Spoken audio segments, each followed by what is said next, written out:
আল্লাহ আমারে মনে করাই দিছে, আনিস আমি তোমাকে সৃষ্টি করেছি। 2 নম্বর আল্লাহ আমাকে বলতেছে, আনিস তোমার অন্তরের গভীরে যেই কথা আসা যাওয়া করে কল্পনাগুলোও আমি জানি। 3 নম্বর তোমার রক্তের শিরা উপশিরায় আমি আল্লাহ তাআলা তার চাইতে বেশি কাছে আছি। এবার 4 নম্বরে আল্লাহ বলেন, ইজিয়াতালাক্কাল মুতালাক্কিয়ানে আনিল ইয়ামিনে ওয়া আনিশ শিমালি কাঈদ। আল্লাহ বলে, বান্দা 4 নম্বরে মনে রেখো 24 ঘন্টা তোমার ডানে এবং বামে আমার 2 জন ফেরেশতা আছে। আছে? কথা বলে না? আছে তো? ওরা লিখছে। এই 4টা হলো। 5 নাম্বার, মা ইয়ালফিজু মিন কাউলিন ইল্লা লাদাইহি রাকিবুন আতীদ।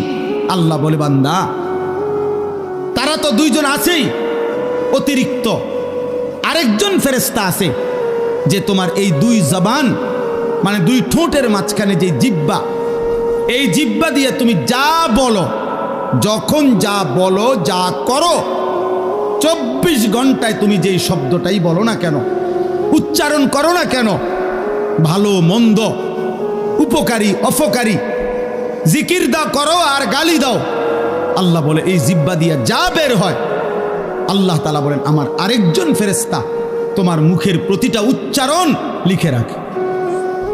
এই কয়টা হলো? 5টা। কয়টা?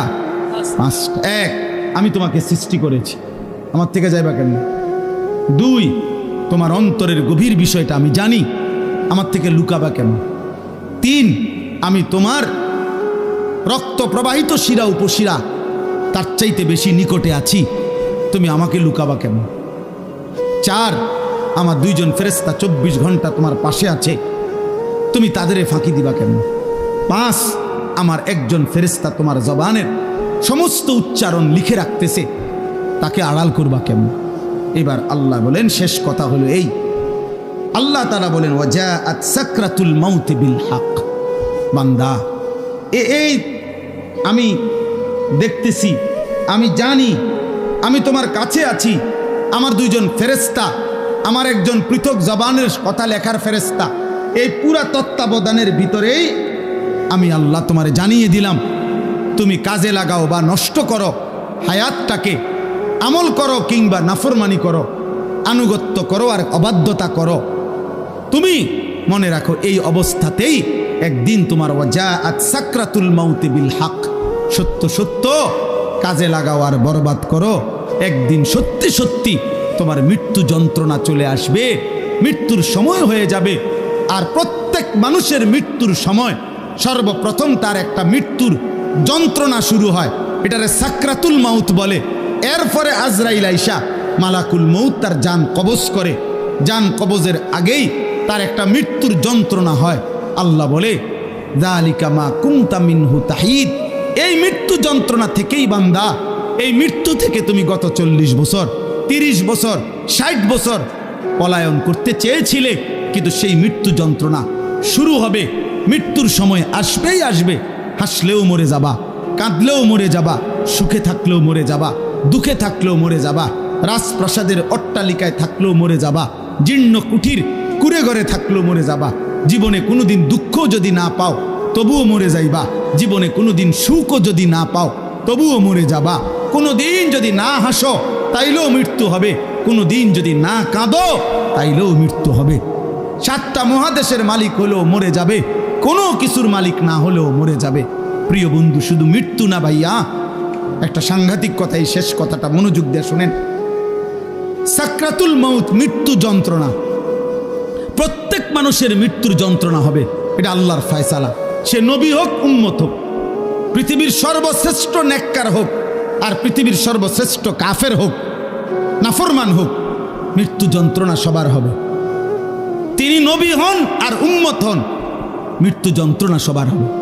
আমাদের প্রিয় নবী সাল্লাল্লাহু আলাইহি ওয়াসাল্লামেরও সাকরাতুল মাউত মৃত্যু যন্ত্রণা ছিল, বিশুদ্ধ হাদিসের মধ্যে আছে। ইমানদারেরও মৃত্যু যন্ত্রণা হয়, নাফরমানেরও মৃত্যু যন্ত্রণা হয়।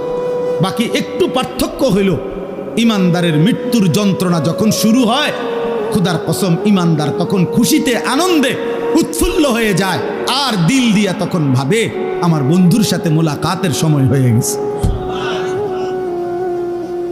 গত 40 বছর আমি যারে ডাকতাম দিবানিশি, আমার সেই মহান মাওলা, আমার মালিকের সাক্ষাতের টাইম হয়ে গেছে।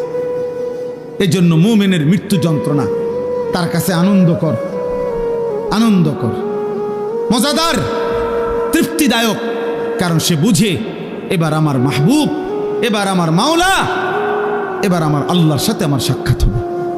কিন্তু প্রিয় ভাই, আমি এই কথাটাই শুধু বুঝাইতে চাই, তাফসীরের মধ্যে আছে কোন নাফরমানের, কোন পাপী আল্লাহর প্রতি ঠিক মতো ঈমান নেয় নাই, হারামের উপরে ছিল, চুরি, ডাকাতি, জিনা, ব্যভিচার, মদ, জুয়া, সুদ, ঘুষ, কিস্তি, মা বোন বেপর্দা, বেহায়া, নাটক, সিনেমা, নাচ, গান, অশ্লীলতা, বেহায়াপনা, হারাম উপার্জন, এভাবে যে ব্যক্তি জীবন কাটাইছে, একটা উদাহরণ শুধু তাফসীরের মধ্যে লিখছে। ভাইয়া, এই উদাহরণটা শুধু শোনো, ছেলেরাও, বাবারাও, আমিও। এই পৃথিবীতে যদি কেউ, কিতাবে লিখছে যে 900 বছর একটানা, মনে করেন কেউ পৃথিবীতে হায়াত পাইছে, কয়শো বছর? এই 900 বছর সে আল্লাহর নাফরমানি করছে, আল্লাহর অবাধ্যতা করে গেছে।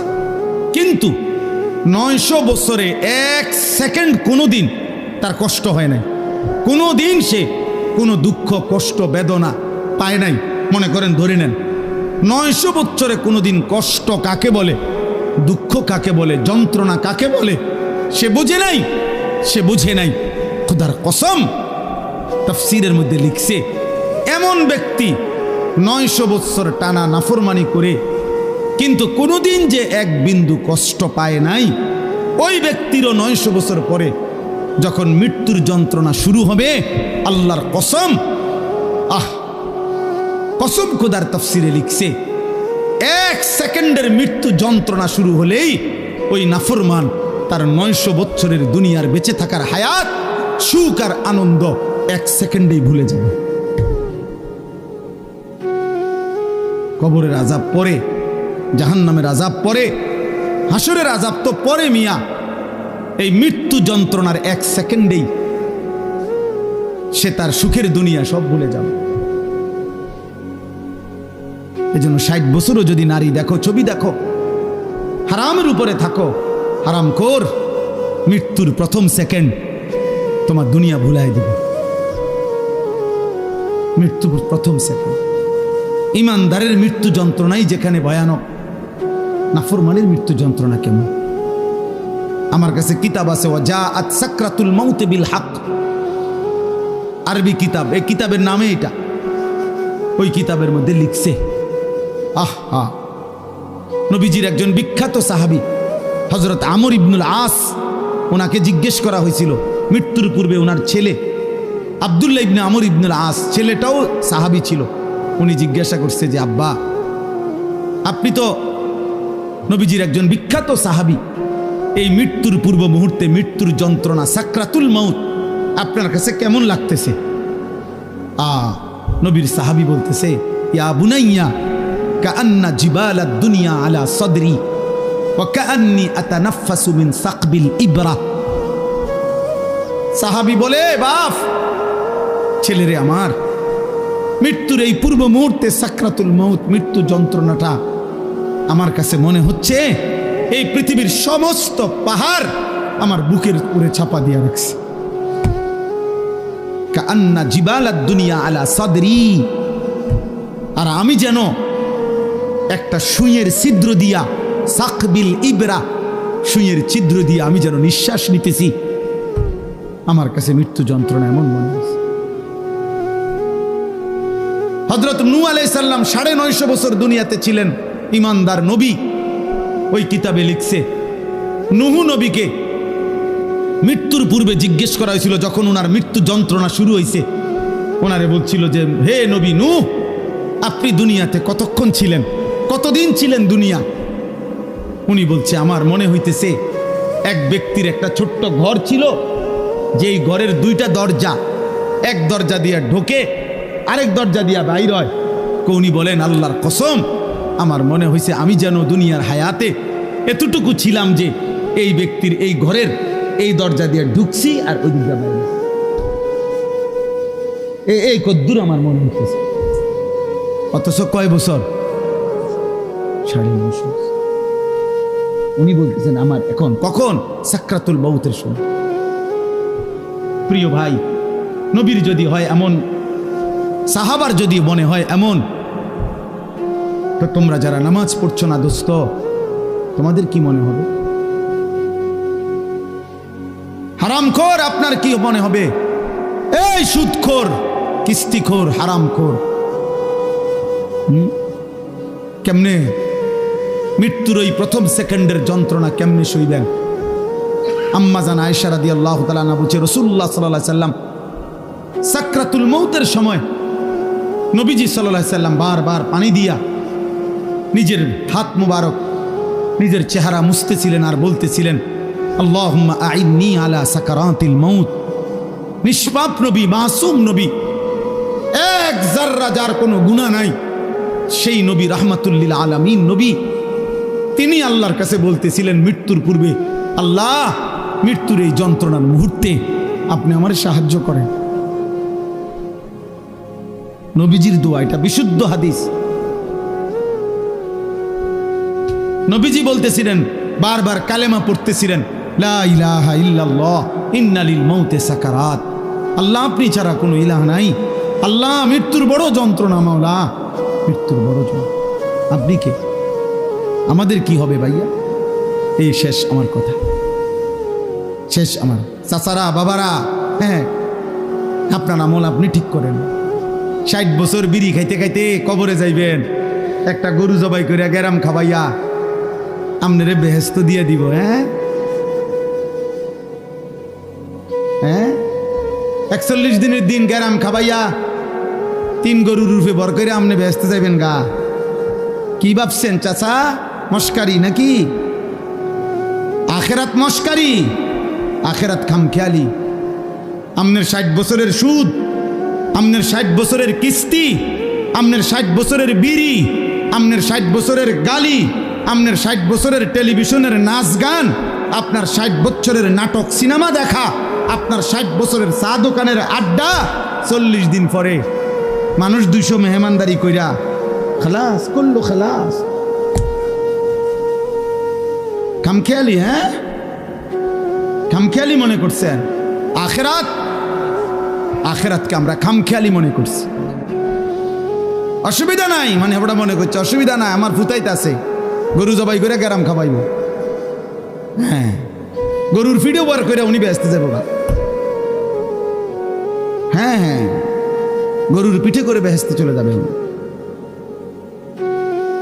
দয়া করে ভাবতে শিখেন, দয়া করে ভাবতে শিখেন, দয়া করে ভাবতে শিখেন। আপনার ঈমান, আপনার আমল, আপনার সেজদা। আমি প্রত্যেক দিন বলি, আজকে ওই শেষ কথা বলে গেলাম। আমি অসংখ্যবার এই কথা বলি যে বাপ ভাই, দুনিয়ার ঘর আমনে একা না হইল, আমনে পুরা শেষ করতে না পারল অসুবিধা নাই, যে দূর পারেন রাইখা যান, বাকিরা আইসা করবে। হয়তো দাদা বিট বাঁধা গেছে, বাফে আইসা হয়তো ছাদ ডালাই দিছে, এরপরে ফুতে আইসা চারিদিকের ইট গাইথা রুম দরজা জানালা সব ঠিকঠাক করে এখন থাকে। এরম হইতে পারে যে 3 পুরুষ মিল্লা একটা বাড়ি হয়তো ঠিক করছে, মাটির উপরের দুনিয়ার ঘর তো এটা সাজাইতে পারে এমন। কিন্তু আমার শেষ কথা, কবর নামের ওই ঘর, মাটির নিচের যেই ঘর, আপনার ঘর যদি আপনি না সাজাইয়া যান, খোদার কসম আমনের ফুত নাতি সাজাবে না। আমি আল্লাহ তোমারে জানিয়ে দিলাম, তুমি কাজে লাগাও বা নষ্ট করো হায়াতটাকে, আমল করো কিংবা নাফরমানি করো, আনুগত্য করো আর অবাধ্যতা করো, তুমি মনে রাখো এই অবস্থাতেই একদিন তোমার ওয়াজাআত সাকরাতুল মাউতি বিল হক, সত্য সত্য কাজে লাগাও আর বরবাদ করো, একদিন সত্যি সত্যি তোমার মৃত্যু যন্ত্রণা চলে আসবে, মৃত্যুর সময় হয়ে যাবে। আর প্রত্যেক মানুষের মৃত্যুর সময় সর্বপ্রথম তার একটা মৃত্যুর যন্ত্রণা শুরু হয়, এটারে সাকরাতুল মাউত বলে। এরপরে আজরাইল আইসা মালাকুল মউত তার জান কবজ